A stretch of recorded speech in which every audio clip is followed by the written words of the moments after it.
Hey everyone, there is something amazing happened.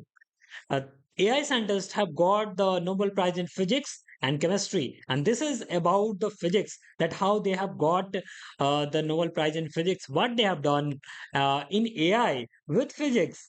That the Nobel Prize committee had decided that okay, leave the people who are working in physics and just give them the Nobel Prize. Okay, jokes aside, if your response will be good on this in this video, then we are going to take the video on the chemistry also. So hit this like button, subscribe this channel now, and let's start the video. So there are two scientists, John J. Hoffield and Geoffrey E. Hinton. So they both have worked in the theoretical physics. They have they have take the things from the physics and implemented in computer science. So we'll be seeing. Okay. So next is this is the John J. Hoffield. This is the Hoffield, and actually he's now working in the Princeton University. And yeah, you can see that he is a theoretical physicist and neuroscientist. Okay, okay. Then he is Geoffrey Hinton. He is now working in the University of Toronto, and he is working in the field of computer science and cognitive psychology.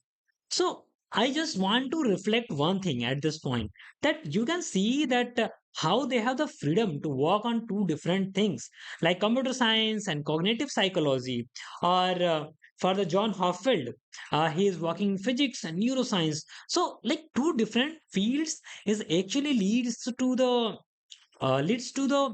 innovations, different type of innovations, and that is the amazing thing. That is the amazing thing, guys.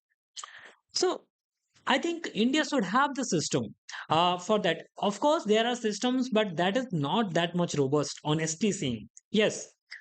Next.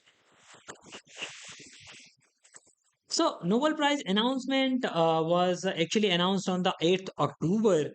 And it was a huge crowd that okay, the Nobel Prize is announced, and people are getting in AI, not in physics, not in the core physics. So that was a huge debate on the LinkedIn.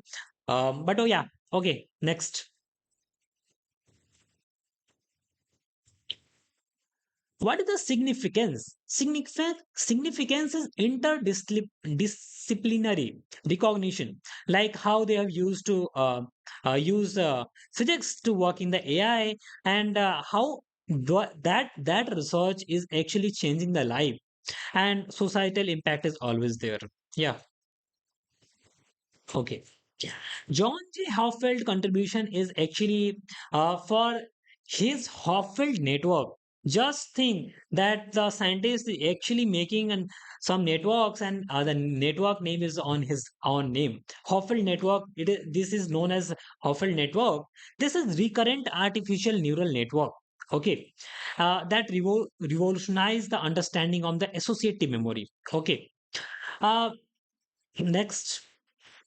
Next is that Hoffield network basics. Okay, so it was actually mimics the biological neural networks, like what we have in our brain. It actually mimics it, and uh, it actually minimizing the energy function analogous to the physics terms. Okay, and you can see the structures and all these things. So this video is mostly about giving you the idea that what the scientists have really done. Okay, so it's just a superficial idea. If you want in depth, just comment below. And yes, mechanism in action, there was energy minimization, attractor dynamics, and convergence. You can just see this PDF or PPT. Link will be in the description. Just go and explore that. And next, what is the application? The application of Hoffield network is in associative memory, like recalling the data, or you can see here making them ideal for applications like pattern recognition, data retrieval. So that is important thing in today's AI. Then there is an optimization problem. Then there is a neuroscience insights. So how these things are interrelated, interdisciplinary, and amazingly work in different fields. So that type of innovation we need. Next is Geoffrey Hinton contribution.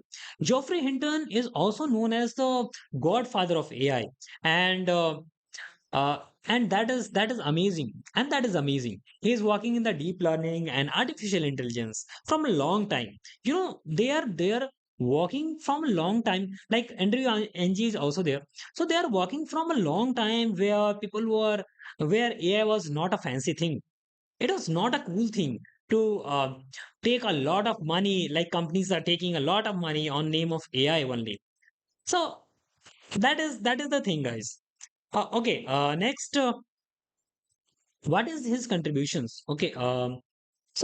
He has developed a algorithm that enables the neural networks to learn from vast amount of data. That is amazing, guys. And what is impact on the machine learning? So he has worked in the development of deep neural network architectures like CNN, RNN, and his algorithms enable the neural networks to autonomously identify the features in complex data sets. Just think, guys, how much extraordinary contribution that is, and revolutionizing fields like computer vision, natural language processing, like CNN and RNN, both are the mainstream thing, guys. So that type of innovation they have done, and they actually deserve the Nobel Prize in AI, not in physics. Okay, but yeah, jokes aside, like yeah, maybe I don't know. Like, what is the rule of the Nobel Prize thing that they will just give in the core science? I think, yeah. But okay, that's completely fine. So this was the whole idea about the Nobel Prize in physics. If you are excited about the Nobel Prize in chemistry, then just hit the like button, subscribe this channel, just comment below, and see you in the next video, guys.